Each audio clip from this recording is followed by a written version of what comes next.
Dito isso, meus irmãos, vamos abrir a Bíblia, capítulo 5 do livro de Hebreus. Nós vamos ler alguns versos desse capítulo, não é? Nós estamos falando a respeito do sacerdócio eterno de Cristo. Nós falamos aqui na semana passada sobre a oitava da redenção, não é? Quem se lembra, fica de pé, por favor. Nós vamos ler capítulo 5, versículo 1 a 10 da carta aos Hebreus, né? Que muitos dizem que foi Lucas que escreveu, outros dizem que foi Apolo, né? Lutero dizia que foi Apolo, ele defendia, eu acho que foi o único, né? Foi o primeiro que colocou essa questão de ser Apolo o escritor dessa carta, por conta da eloquência, não é? E aqui, de fato, a carta começa como uma pregação, como um sermão, não é? E termina como uma carta. E a maioria dos pais da igreja considera Paulo como o escritor desta epístola, não é? E eu sigo eles.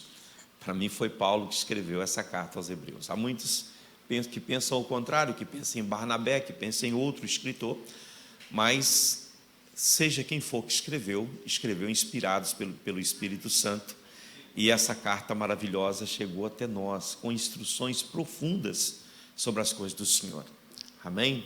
Vamos então ler o texto. Cada sumo sacerdote, sendo escolhido dentre os homens, é constituído nas coisas relacionadas com Deus, a favor dos homens, para oferecer dons e sacrifícios pelo pecado. Nós falamos disso na semana passada, que os sacerdotes, eles são escolhidos. Ele é aquele que fala em nome do povo com Deus e fala em nome de Deus com o povo.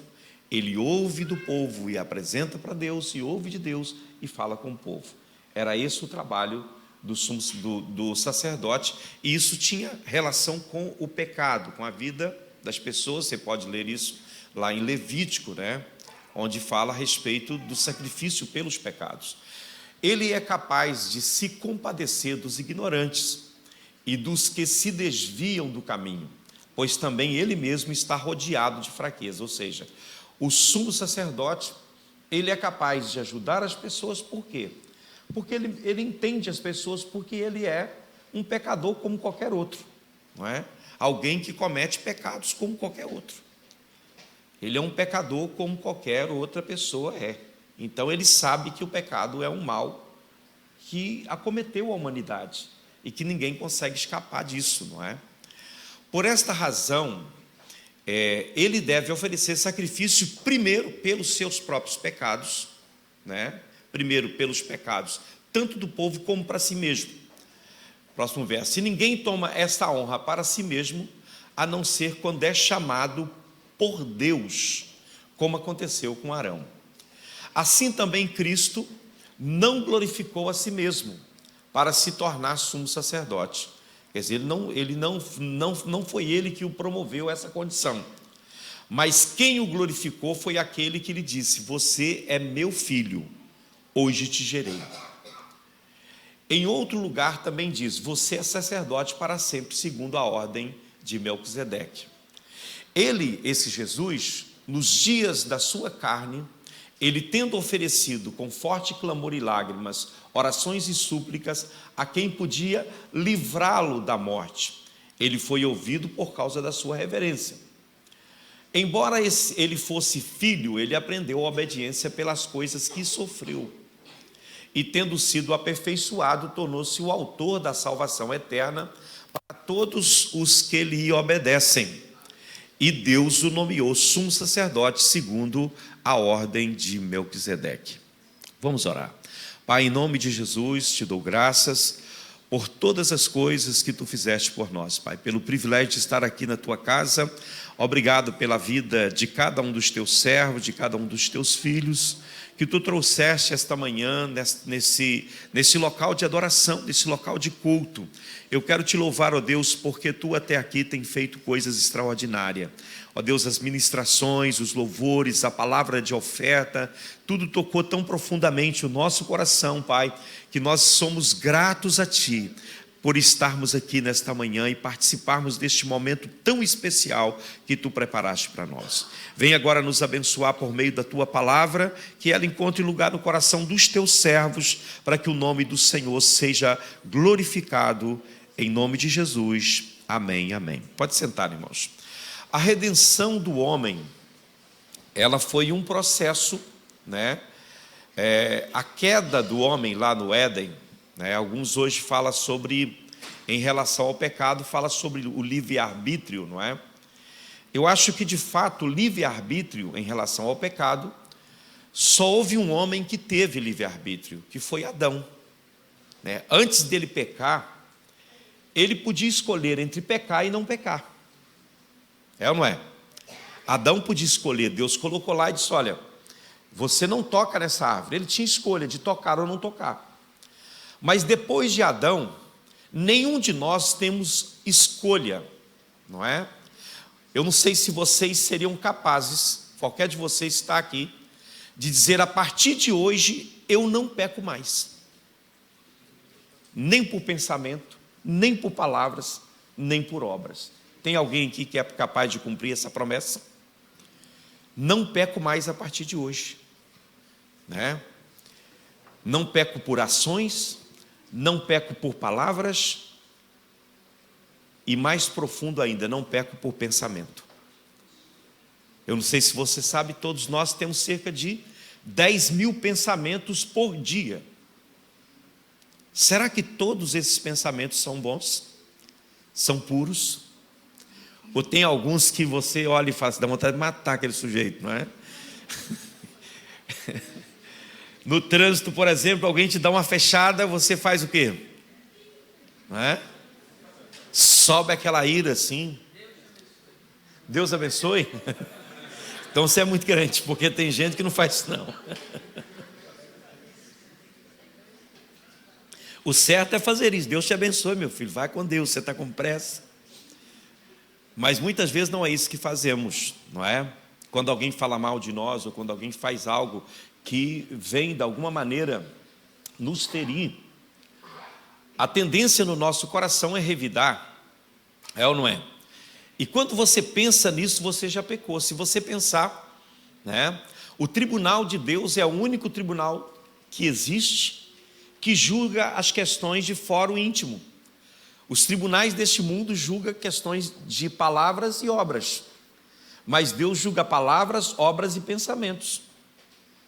Essa é a questão. Se você for puro, completamente puro de obras, não praticar nada errado, fizer tudo certo, se você não falar nada errado, nenhuma palavra sair da sua boca que seja má, para os homens você está bem, mas para Deus existe algo que vai além disso, que são os nossos pensamentos. E quando se trata de pensamento, é difícil você controlar o seu pensamento, é ou não é? Então, nós pecamos, nós somos pecadores, e nenhum de nós pode dizer: olha, eu, a partir de hoje, não peco mais. Você vai dizer, mas você vai dizer para quebrar essa promessa depois, porque você não vai conseguir cumpri-la. Ninguém consegue. Paulo, ele vai dizer em Romanos 3:23, que todos pecaram. Nesse mesmo capítulo ele vai dizer: não há nenhum justo sequer, não há ninguém que faça o bem, não há nenhum único. Então Deus encerra todos os homens debaixo do pecado, para usar de misericórdia com esses homens. Então quando Adão peca, toda a raça humana peca. Então se cremos nisso, se cremos que com o pecado de Adão, o pecado entrou no mundo, e nós nos tornamos pecadores por conta de Adão, nós temos também que acreditar que com o sacrifício de Cristo, nós hoje nos tornamos justos. Se Jesus cumpriu toda a exigência de Deus em nosso lugar, e foi aceite como sumo sacerdote perante Deus para oferecer sacrifício por nós, isso significa que a justiça de Cristo foi imputada em nosso lugar. Hoje você é justo, amém? Você pode olhar para o rosto do seu irmão e falar: você é justo, você é santo, mas não é por conta de você, é por conta de Jesus. A obra da redenção que Deus fez por você é algo extraordinário. Nenhum homem poderia fazer isso por você, porque todos pecaram e carecem da glória de Deus, todos estão destituídos. Agora, nesse processo de salvação que Deus te ofereceu, né? Há 8 pontos aí que eu chamo de oitava de redenção, não é? E nós falamos da oitava, aquela nota mais alta, não é? Que só os ouvidos mais afinados e as vozes mais perfeitas conseguem chegar lá em cima. É? Tem cantor e cantora aí? A gente vai bem, mas chega um momento que a gente desafina, né? A gente não aguenta chegar lá. Então só os ouvidos mais apurados que conseguem perceber isso. Eu às vezes ouço um CD e acho maravilhoso, porque para mim é bom. Está cantando e está tocando, está maravilhoso. É ou não é? Agora, quem tem um ouvido afinado, fala, desafinou ali, ó, olha o baixo não está muito bem ali, ó. Acho que a bateria entrou no tempo errado ali, olha. Eu não percebo nada disso, irmão. Para mim está tudo maravilhoso. É ou não é? As pessoas falam, o louvor hoje não correu bem, mas não correu bem, foi tão bom, né? A fulana desafinou, a minha mulher tem um ouvido melhor que o meu, né? Bem melhor, né? Ela tocava na banda, instrumento de sopro, não é? E fez teoria musical por muito tempo e tocou muitos anos na banda de música lá da igreja. Então ela tem um ouvido bom para isso. E eu às vezes ouço e acho lindo. Ela ouça e fala, mas esse negócio está meio desafinado. Tem uns cantores que me dão CD e eu amo ouvir aqueles CDs. Ela fala, pelo amor de Deus, tira disso daí. Ouvidos afinados. Nós falamos disso aqui a semana passada, né? Temos essa capacidade de entender. E nessa questão da redenção, nem todo mundo consegue perceber de fato a obra que Jesus fez, porque são notas que tem um som que vai para além da nossa capacidade de perceber. Por isso que Jesus falou, quem tem ouvido ouça o que o Espírito diz à igreja. Por que hoje você tem na igreja crentes levianos, crentes que não têm compromisso, pessoas que acham que ser crente e a igreja é uma prática religiosa, mas a fé não é isso. A vida cristã é mais do que isso. A vida cristã é entender. O que Paulo fala em 1 Coríntios 11, quando ele fala da ceia do Senhor? Ele diz assim, olha, todas as vezes que você comer este pão e beber esse cálice indignamente, você come e bebe condenação para você. E aí ele sobe o tom. Ele diz assim, não discernindo o corpo do Senhor. Ou seja, não entendendo o que aconteceu de fato. Para que hoje você pudesse estar pegando o pão e o cálice, algo aconteceu. E algo fantástico aconteceu. Não sei se vocês têm notícia de outro fato como esse que eu vou falar. De uma mulher que nunca conheceu um homem, virgem, de repente aparecer grávida. Vocês já viram isso em algum lugar?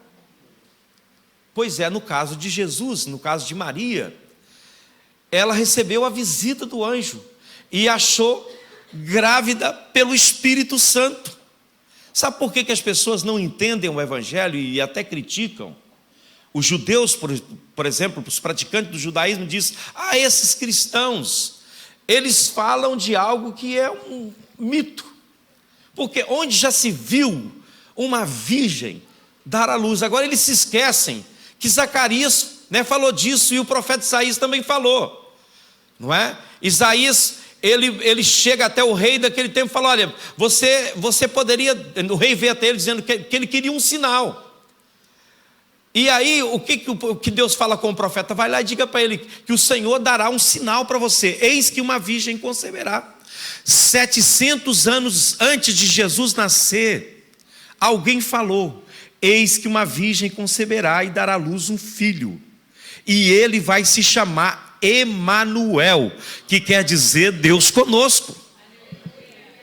Então, quando você pensa nisso, você já começa, a partir daí, se você não tiver um ouvido afinado para ouvir o que o Espírito está falando, você já começa a duvidar. Como pode uma virgem dar à luz? Isso é história. Muitos hoje querem que você crê nisso. Mas se você é espiritual, você entende que o que está escrito na palavra é a verdade. Que Jesus nasceu de Maria, sim, uma virgem, uma mulher, uma camponesa talvez, uma mulher simples do povo de Israel. Lá no ventre dela, o Filho de Deus foi gerado. Ele nasceu, ele cresceu como qualquer Deus no meio dos homens. O Emanuel, o Deus conosco. Ele andava no meio das pessoas, ele comia com elas. Ele foi um menino normal que andou e correu e brincou e fez as coisas que fez. Há algumas igrejas por aí que quer trazer um pouco de misticismo, diz que Jesus já fazia milagre quando era criança. E contam as histórias, não é? Que ele mais os seus coleguinhas fazendo ali, né, uns passarinhos de barro, e de repente Jesus, o menino, sopra no passarinho e ele começa a voar.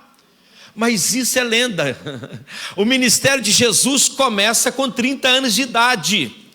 Lá em Lucas está escrito, quando ele é batizado, ele vai para o deserto, e quando ele volta do deserto, está escrito em Lucas capítulo 4, ele diz que o Espírito do Senhor está sobre mim, e ele me ungiu, aleluia, para evangelizar os pobres. Ele me ungiu para abrir a prisão dos presos, abrir os olhos dos cegos, libertar os cativos e anunciar o ano aceitável do Senhor. E Jesus disse para aquelas pessoas na sinagoga de Nazaré: hoje se cumpriu esta palavra nos vossos ouvidos. Ou seja, a partir daquele momento ele começa o seu ministério aqui neste mundo. Antes disso, claro, ele deve que era um menino notável, porque com 12 anos ele discute com os líderes, com os doutores da lei no templo em Jerusalém. Era um menino acima da média, certamente, não é? Mas o seu ministério começa com 30 anos. Então a primeira fase da redenção é o nascimento virginal de Cristo. A segunda fase da redenção é a humanização do Senhor, ele se tornando como um de nós, uma criança normal, um adolescente normal, um jovem normal, que tem todas as tentações e todas, é cercado de todas as fraquezas que qualquer um é cercado, sujeito a todas as coisas que qualquer ser humano é sujeito. A terceira fase é exatamente quando ele entra para o ministério público, dura 3 anos. A quarta fase é a sua morte na cruz. A quinta fase é a ressurreição dentre os mortos. A sexta é quando ele, durante 40 dias, prova que tudo aquilo que ele falou era verdade. Ele passa 40 dias com seus discípulos. E depois você tem a ascensão. E por fim, a efusão, a descida do Espírito Santo no dia de Pentecostes. E o sacerdócio eterno de Jesus. Jesus está sentado à direita de Deus e intercede por nós, né? Quem conhece o credo de Atanásio certamente sabe que o fim lá do credo diz exatamente: ele está sentado à destra de Deus, de onde intercede por nós. Ele está lá e intercede por nós. Por quê? Somos seres humanos fracos e imperfeitos. Então todas as vezes que você se aproximar de Deus por meio de Jesus, você aceite. O texto de Hebreus vai dizer que ele vive sempre por interceder por nós. Há muitas coisas que te acontecem que você nem sabe, que faz parte da intercessão de Jesus por você. Quando você chega diante de Deus chorando por conta dos seus pecados e diz: Deus, me perdoa, porque eu sei que eu sou pecador. Isso é parte do ministério sacerdotal do Senhor, onde Ele intercede por você. Olha bem, não é Maria que intercede por você, não é Pedro que intercede por você, não é João, não é Paulo, nenhum desses, e nenhum santo. Quem intercede por você é Jesus Cristo. Ele está à direita de Deus, e Ele sim, só Ele, foi assunto aos céus. Ninguém mais subiu aos céus. Pastor, mas muitos nos dizem que Maria foi assunto ao céu, que não sei quem foi também. Mas isso não está na Bíblia. O próprio Jesus fecha essa questão em João, se não estou em erro, capítulo 3, não estava no meu pensamento falar, mas capítulo 3, versículo 14. Assim como Moisés levantou a serpente no deserto, assim importa que seja necessário que o Filho do Homem seja levantado. 15. Para que todo aquele que nele crê tenha a vida eterna. Acho que é o verso 13, volta lá atrás, por favor, mais um pouco. Ora, ninguém, verso 13, exatamente. Ora, ninguém subiu ao céu, a não ser quem? Quem, irmãos? A não ser quem? Aquele que de lá desceu. Quem é ele? O Filho do Homem, Jesus.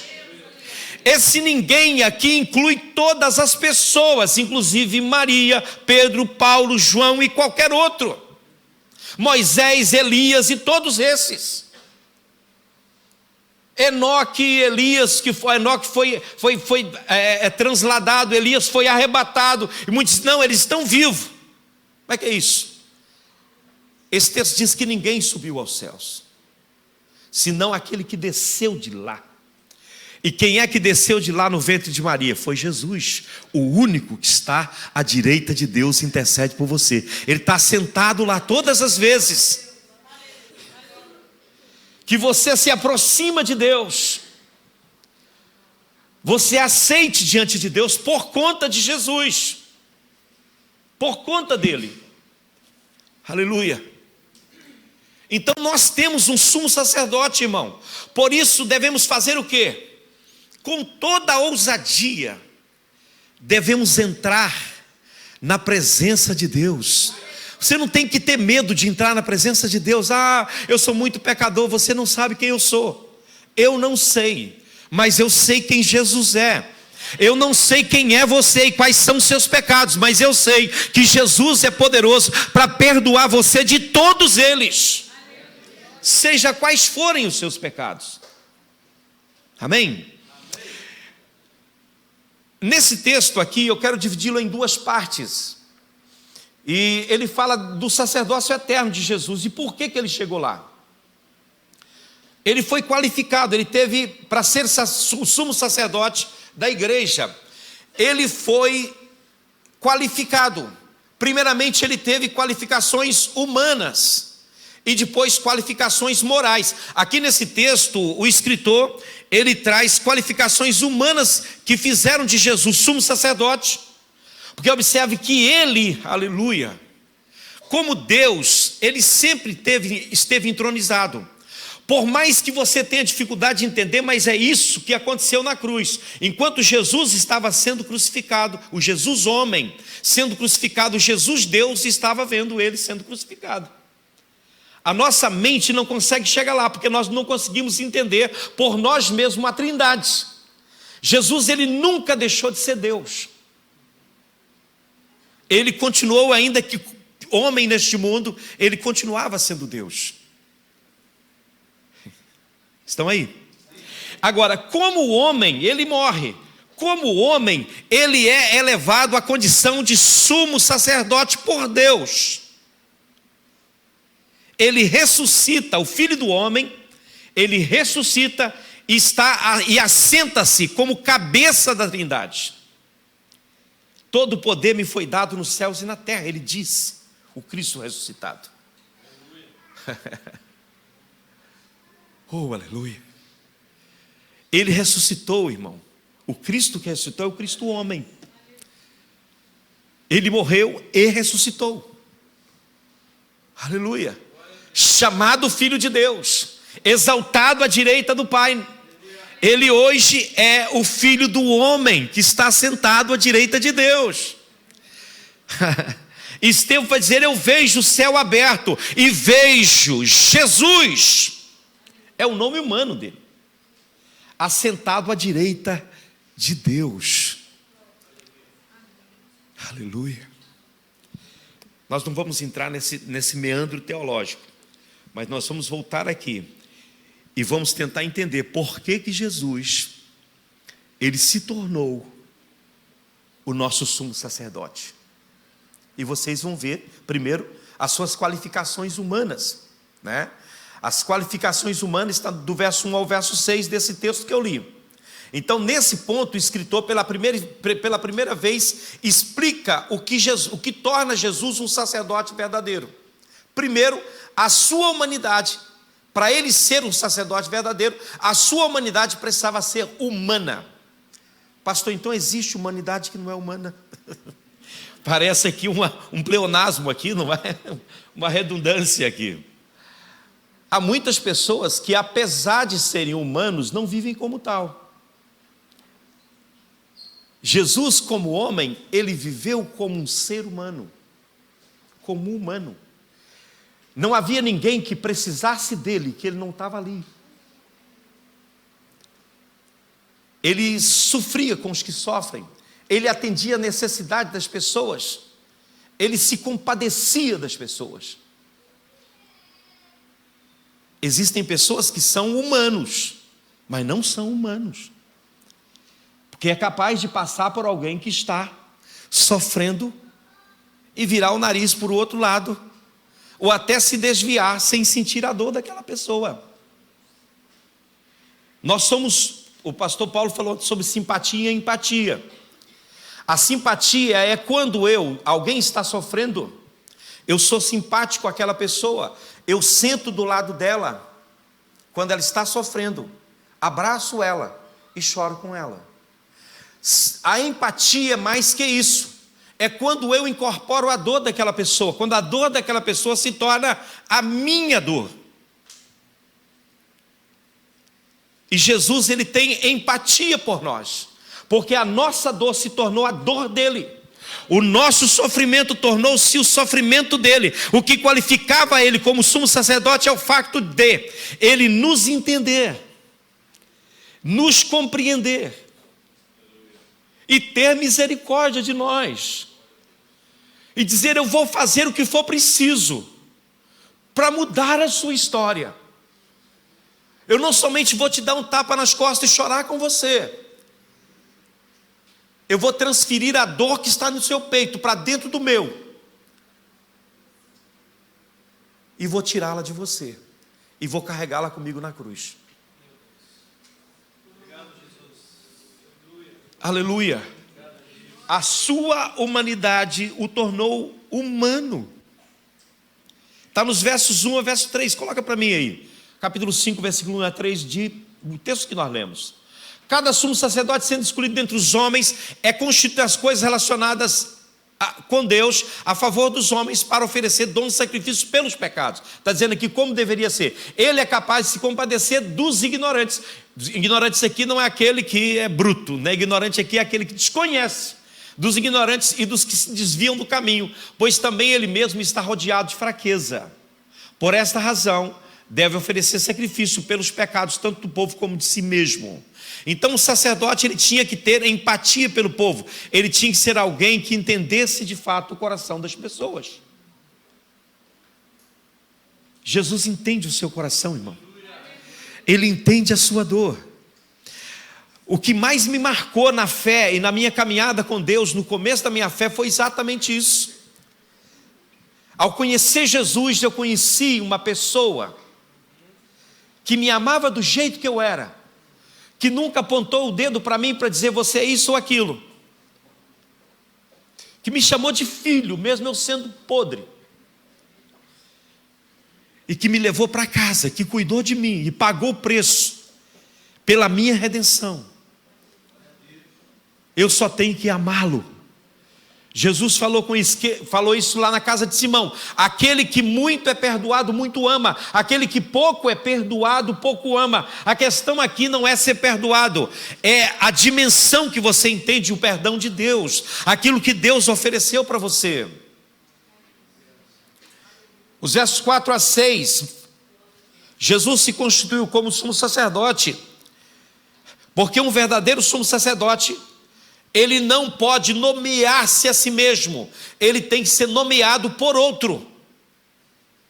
No caso de Arão, verso 4, coloca para mim, por favor. Ninguém toma esta honra para si mesmo, a não ser quando chamado por Deus.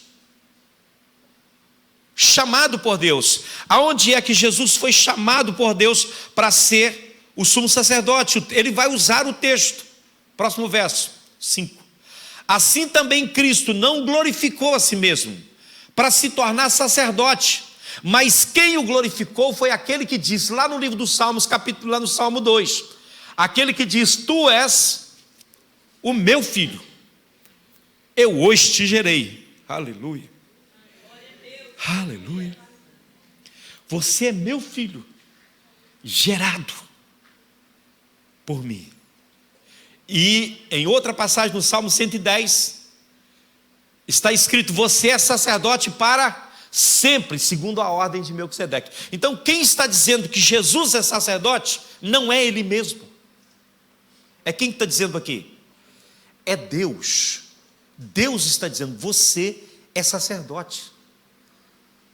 O que eu quero dizer com isso? Que aquilo que Deus disse é verdade. Hoje em dia nós vivemos na era das profecias, sim ou não? A profecia para tudo, e as pessoas correm atrás delas. É ou não é? Tem pessoas que não movem o pé sem antes consultar o profeta.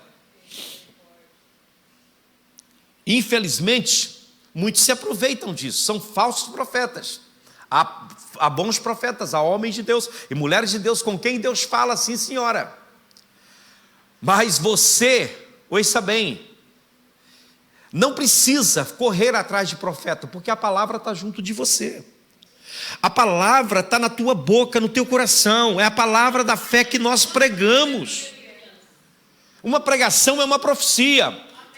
Agora muitas pessoas andam atrás disso, não movem como se fosse um guru. Eles têm guru. Você não precisa de um guru, você não precisa de alguém que dê as coordenadas para a sua vida. Você tem um sacerdote que se compadece por você. Agora, quem disse que ele é sacerdote é Deus. E o que eu queria dizer era o seguinte, que Deus, ele não fala muito. As pessoas vão tomar café, profetiza, vão almoçar, profetiza, vão jantar, orar para janta, você tem que esperar ele terminar de profetizar, a janta esfria, não é? Eu que gosto de comer comida quente. É isso que eu te digo, e vai por aí. Não sou, olha bem, eu gosto, para mim a profecia é um dom que existe na igreja e ele opera na igreja. Eu estou dizendo que Deus não fala muito. As coisas do Senhor não é assim. Um dia eu vou falar sobre isso aqui, sobre ensinar como é que tem que ser. Por que Deus não fala muito? Porque tudo que ele diz tem que acontecer, vira lei. O que Deus diz vira lei e tem que acontecer.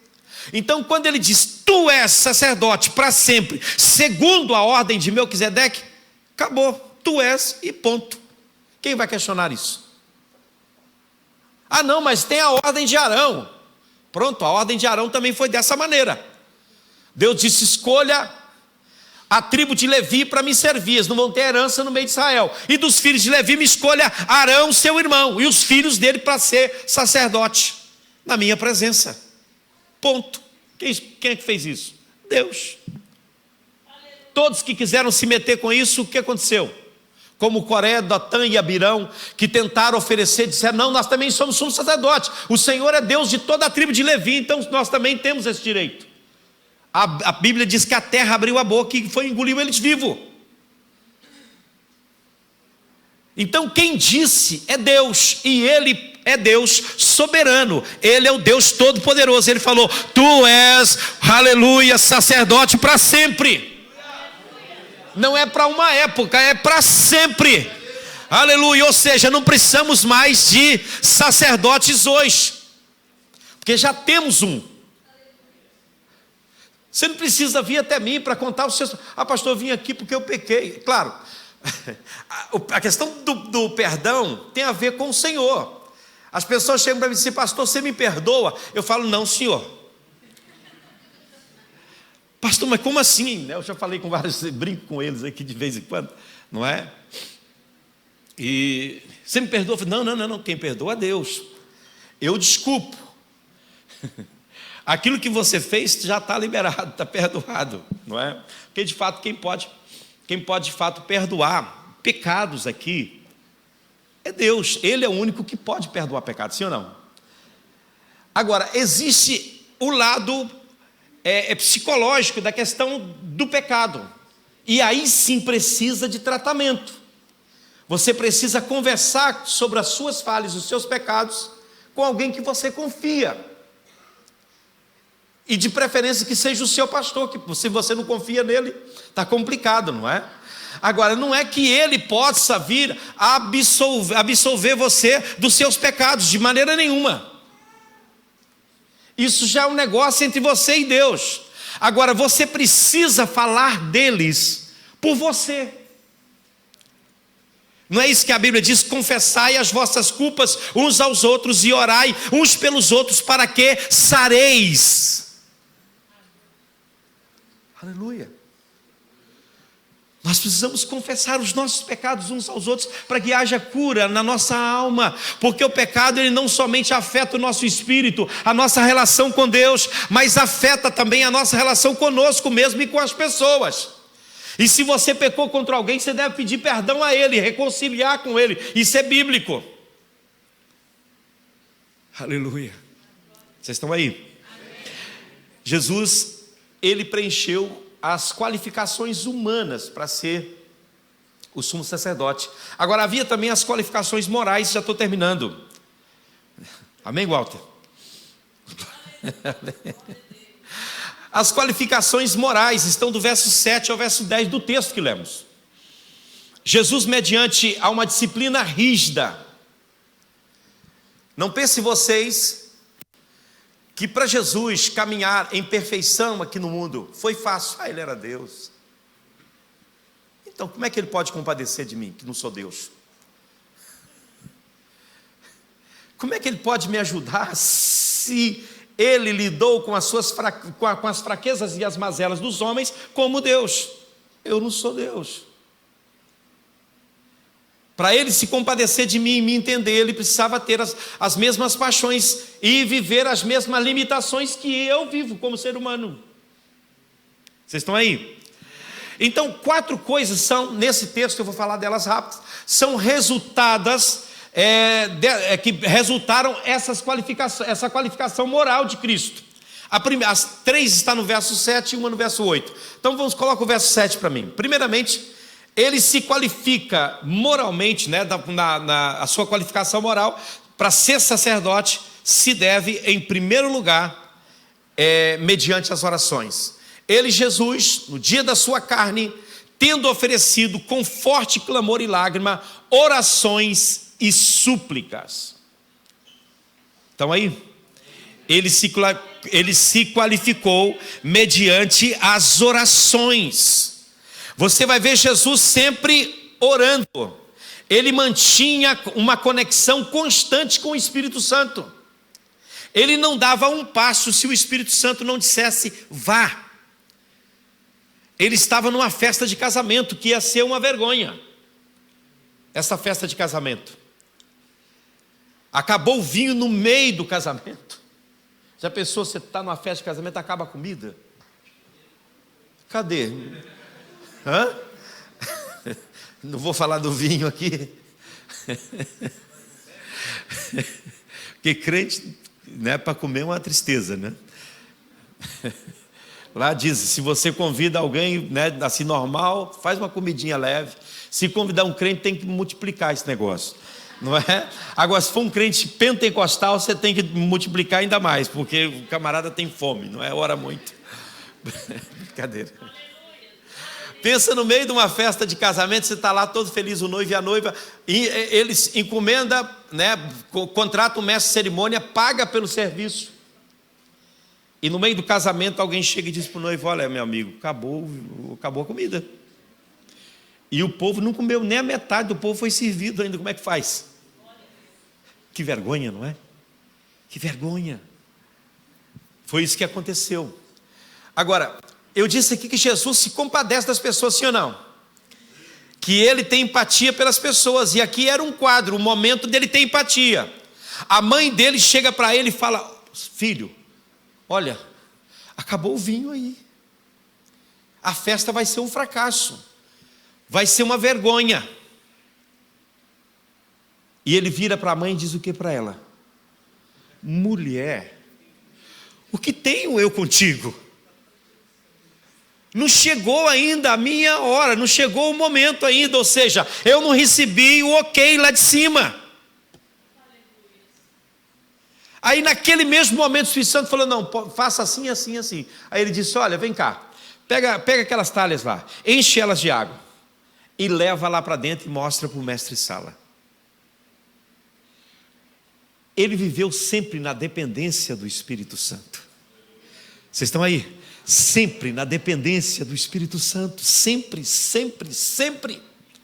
Tudo que ele ia fazer, ele orava primeiro.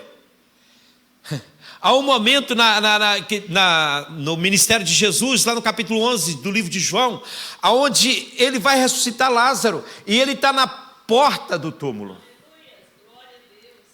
E ele leva os seus olhos para os céus e diz assim, Pai, eu sei que tu sempre me ouves, mas para que esse saiba que o Senhor me enviou, manifesta a sua glória. E havendo dito isso, diz para Lázaro, vem para fora. E o morto ressuscitou 4 dias depois de morto. Vocês estão aí? Então ele se qualificou mediante as orações. Ele se qualificou também por agonia e lágrimas. Está no verso 7. Forte clamor e lágrimas. Não é? E em terceiro lugar ele se qualificou pela fé naquele que é capaz de salvá-lo. Aleluia. Ele foi ouvido por causa da sua reverência. Ele ofereceu clamor e súplica àquele que podia livrá-lo da morte. Pastor, como é que é isso? O que vocês acham desse texto? Jesus queria ser livre da morte. Como é que foi lá no Getsemane? Ele ora. É ou não é? Jesus estava em grande combate aqui, irmãos. Grande combate. Ele tinha que se qualificar como sumo sacerdote. Ele tinha que qualificar. E ele estava aqui diante da morte. A morte era uma realidade. Ela estava chegando, ela estava perto. Mas o texto vai dizer que ele clamou àquele que podia livrá-lo da morte. O significado desse texto, lá no texto original, quer dizer o seguinte: ele clamou àquele que tinha poder de não permitir que ele permanecesse na morte. O clamor de Jesus, porque veja bem que o texto vai dizer que ele foi ouvido. Aleluia. Ouvir aqui significa que Deus fez aquilo que ele pediu. Aí você vai dizer, mas nesse caso então ele não foi para a cruz. Claro que foi. Ele foi para a cruz. Mas lá na cruz, ele entregou sua vida, está consumado, foi sepultado. Ele desce à mansão dos mortos. Ele desce à casa da morte. E a casa da morte até Jesus era um túnel. Um túnel não, uma caverna, não é? Uma caverna. Que quem entrava lá não saía de lá jamais. Já falei isso aqui. Era uma caverna que todas as pessoas que entravam lá não saíam. Isso era morte. Ela agarrava todo mundo que chegava lá. Amém? Segurava as pessoas ali. Um dia Jesus entrou lá e transformou essa caverna num túnel. Ele entrou de um lado, saiu do outro. Plantada a semente corruptível, saiu semente incorruptível do outro lado. Um corpo que perece desse lado e que sente dores, para um corpo glorificado do outro lado. E a questão é que ele abriu esse caminho para nós. Hoje você, como crente, você sabia que a morte não tem poder sobre você. Jesus foi lá, diz Paulo, que ele quebrou o poder da morte, o aguilhão da morte. Ele tomou, ele diz lá em Apocalipse capítulo 1, eu sou o primeiro e o derradeiro, eu sou o alfa e o ômega, eu sou aquele que venci e tenho nas minhas mãos o poder da morte e do inferno. Amém? Está nas mãos de quem o poder? Nas mãos de Jesus. Ele tomou isso aí, hoje está na mão dele. Foi por isso que ele disse para Marta, quando Marta disse, Senhor, se tu estivesse aqui, meu irmão não teria morrido. Jesus disse, o teu irmão vai ressuscitar. Ela disse, eu sei que ele vai ressuscitar, mas na ressurreição do último dia. Ele disse, Marta, olha bem para mim, eu sou a ressurreição e a vida. Quem crê em mim, ainda que esteja morto, viverá. E todo aquele que vive e crê em mim, nunca morrerá. Então, se você vive e crê em Jesus, a morte é uma passagem apenas, que você entra de um lado e sai do outro com o corpo glorificado igual ao de Jesus. É claro que isso vai acontecer por ocasião do arrebatamento da igreja. Os mortos ouvirão o aleluia, a trombeta vai tocar, e os que morreram em Cristo vão ressuscitar primeiro. E nós que estivermos vivos seremos transformados, disse Paulo em 1 Tessalonicenses 4, seremos arrebatados junto com aqueles para encontrarmos com o Senhor nos ares, e nós vamos estar para sempre com Ele, aleluia, para sempre com Ele. Aleluia. Vamos nos colocar de pé, irmãos. Aleluia. Olhe bem para mim. Jesus, ele se qualificou como ser humano perfeito. E as suas qualificações morais mostra que ele preenchia todos os requisitos para ser o sumo sacerdote da nossa fé. Coloque Hebreus para mim, capítulo 10, e nós vamos ler esse texto e não vou comentar e vamos encerrar. Aleluia. Ora, no capítulo 10, versículo 19, desculpa. Portanto, meus irmãos, tendo ousadia para entrar onde? No santuário, porque Jesus está lá. Aleluia, você não vai chegar com sangue de bode, de touro, dessas coisas, não é com isso que você vai chegar lá. Pelo sangue de Jesus Cristo, verso 20, pelo novo e vivo caminho que Ele nos abriu por meio do véu. Que véu é esse? Que véu é esse, irmãos? É a sua carne. Quando o véu que separava rasgou, era a carne de Jesus. Uma hora eu vou falar sobre isso aqui. Isso é muito poderoso. E tendo um grande sacerdote sobre a casa de Deus, aproximemos com o quê? Com o coração sincero, em plena certeza de fé, tendo o coração purificado de má consciência e o corpo lavado com água pura. Guardemos firme a confissão da esperança. Você não vive sem esperança, você tem esperança. Quem tem esperança aqui, irmãos? Eu tenho esperança. Todos os dias a minha oração de manhã é: Senhor, Maranata, vem, Senhor Jesus. Todas as noites eu sonho com os céus, e todos os dias eu digo: Senhor, que seja hoje o dia que tu vai voltar. Não tem nenhum prazer nesse mundo, nenhuma ambição, porque se o que eu vivo com Deus hoje é maravilhoso, quem dirá o que nos aguarda na eternidade? Paulo vai dizer: aquilo que o olho não viu, o ouvido não ouviu, não subiu o coração do homem, são as coisas que Deus preparou para a gente. Ô irmão, você pensa como será no céu? Todas as suas imperfeições vão desaparecer. Você será igual Jesus. Pensa naquele parente seu, naquele filho seu, naquela parente seu que você olha para ele e fica, puxa vida, não é? Está sofrendo. Lá no céu ninguém vai ter nenhum tipo de dor ou sofrimento. Será um lugar de delícia e de glória. Por que eu desejo o céu? Então, guardemos firme a confissão da esperança. Confesse isso todos os dias. Eu espero Jesus voltar. Eu vivo para ir para o céu. E sem vacilar, diz o texto. Por que eu vou viver sem vacilar? E que essa esperança é verdadeira? Porque quem fez a promessa é fiel para cumprir. Quem fez a promessa é fiel para cumprir, não é homem não.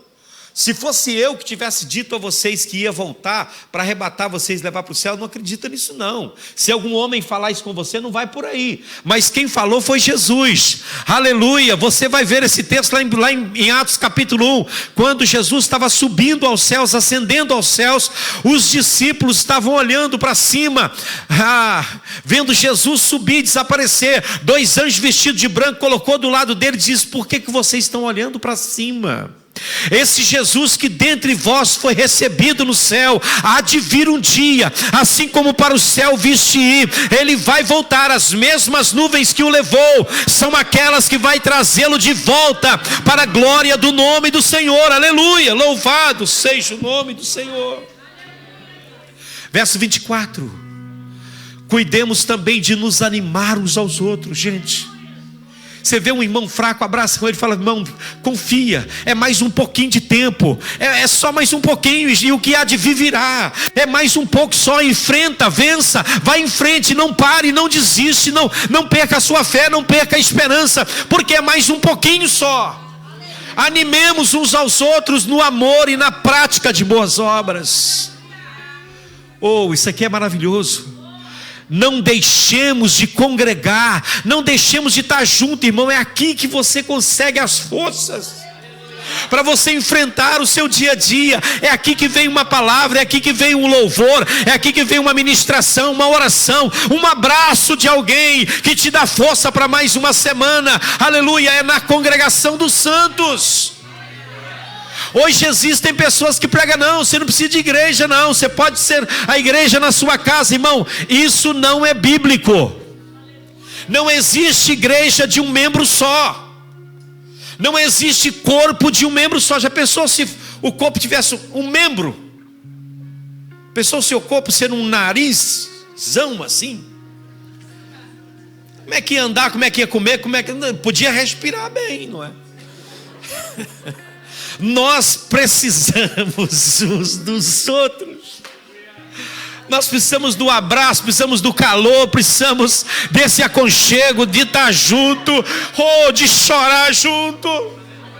Você tem tudo em Deus, mas você tem esse calor através da igreja. Aleluia, Deus colocou na igreja esse ministério da reconciliação. Aleluia, aqui você é abraçado, você é amado. Aqui quando alguém te diz que ama você, ele está falando isso verdade. Quando a gente fala aqui no começo do culto para os visitantes, Deus fez coisas e pessoas, coisas para ser usado, pessoas para ser amadas. Isso é verdade, isso não é um chavão, não é uma frase de efeito. Isso é verdade, nós amamos você. Aleluia. Aleluia, pelo contrário, façamos admoestações ainda mais, agora que vocês veem que o dia da vinda de Jesus se aproxima. Verso 26, porque se continuarmos a pecar de propósito, depois de termos recebido o conhecimento da verdade, já não resta sacrifício pelo pecado. 27, mas pelo contrário, resta apenas uma terrível expectativa de juízo e fogo que há, fogo vingador, prestes a consumir os adversários. 28, por favor. Quem tiver rejeitado a lei de Moisés morre sem misericórdia pelo depoimento de 2 ou 3 testemunhas. 29. Imagine quanto mais severo deve ser o castigo daquele que pisar o Filho de Deus, profanar o sangue da aliança com o qual é santificado e insultar o Espírito da graça. Verso 30. Pois conhecemos aquele que disse: a mim pertence a vingança, eu retribuirei, e outra vez o Senhor julgará o seu povo. Horrível coisa é cair nas mãos do Deus vivo. Próximo verso. Lembrem-se dos dias passados, quando depois de serem iluminados, vocês sustentaram grandes lutas e sofrimento. Verso 33. Em certos momentos vocês foram transformados em espetáculo, tanto para serem insultados, quanto para serem maltratados. Outros vocês se tornaram coparticipantes com aqueles que foram tratados assim. Porque vocês não apenas se compadeceram dos encarcerados, mas também aceitaram com alegria a expoliação dos seus bens, porque sabiam que tinha um patrimônio superior e durável nos céus. Portanto, não perca a confiança de vocês, porque ela tem grande recompensa. Aleluia. Vocês precisam perseverar, para que, havendo feito a vontade de Deus, vocês alcancem a promessa. Aleluia. Porque ainda dentro de pouco tempo, aquele que virá, que há de vir, virá e não demorará. Oh, aleluia. Mas o meu justo viverá pela fé, e se ele recuar, minha alma não tem prazer nele. Nós, porém, não somos, diga comigo, nós não somos daqueles que recuam, daqueles que retrocedem para a perdição, mas daqueles que avançam para a fé, para a preservação da alma. Tenha confiança. Leia depois todo o capítulo 10, é um capítulo maravilhoso e fala muito conosco. Vamos prosseguir, irmãos. Amém. Jesus, ele veio a ser, conforme o verso 9, o autor de nossa eterna salvação. A nossa salvação estava condicionada à lealdade de Jesus, à fidelidade de Jesus. Estava depositada nele. Então, desobedecer a Jesus é evidência de incredulidade. Desobedecer-lhe é a negação prática de que ele é o sumo sacerdote apontado por Deus. Vamos obedecer a Jesus. Vamos seguir as suas pisadas. Vamos andar segundo a sua vontade aqui neste mundo. Feche seus olhos. Abra o seu coração para Deus agora. Entenda o que Deus te deu. É algo precioso. Você não pode fazer agravo ao Espírito da graça.